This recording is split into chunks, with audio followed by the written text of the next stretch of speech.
রক্তের সম্পর্কগুলো আপন হয় না। কি অবাক হচ্ছেন? আসলেই রক্তের সম্পর্ক কখনো আপন হয় না। রক্তের সম্পর্কের পিছনে একটা স্বার্থ থাকে। আপনি মনে করছেন বাবা মার ভালোবাসা নিঃস্বার্থ?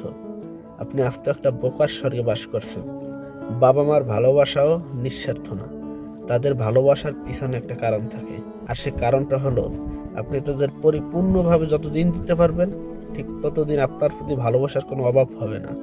আপনি যতদিন তাদের পরিপূর্ণভাবে দিতে পারবেন, আপনার মতো ভালো ছেলে এলাকায় একটাও পাবেন না। আপনি যতদিন তাদের পরিপূর্ণভাবে দিতে পারবেন, আপনার মতো ভদ্র বুদ্ধিমান ছেলে একটাও এলাকায় পাবেন না। ঠিক তখনই আপনি বাস্তবতাটা বুঝবেন, যখন আপনি দিতে পারবেন না। আপনি এখন ভালো টাকা ইনকাম করছেন, আপনি আপনার বাবা মাকে যথেষ্ট পরিমাণে দিচ্ছেন, আপনি আপনার নিজের শখ পূরণ করছেন, আপনি আপনার নিজের চাহিদা পূরণ করছেন। যখন আপনার দুই একটা ছেলে মেয়ে হবে, আপনার সংসারটা একটু বড় হবে, ঠিক আপনি তখন চাইলেই ওই সমপরিমাণ আর কখনো দিতে পারবেন না, সম্ভব হবে না। ঠিক তখন আপনি বাস্তবতাটা বুঝবেন। বাস্তবতা কাকে বলে?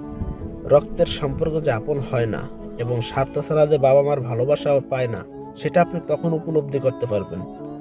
আর ঠিক তখনই আপনি বাস্তবতার ভিতরে হাবুডুবু খাবেন। এটা আপনি আজকে বুঝেন, 10 বছর পরে বুঝেন, অথবা কালকে বুঝেন, আপনার এটা একদিন বুঝতেই হবে। আর তখনই আপনি বুঝবেন যে আসলেই বাবা মার ভালোবাসাও কখনো নিঃস্বার্থ হয় না।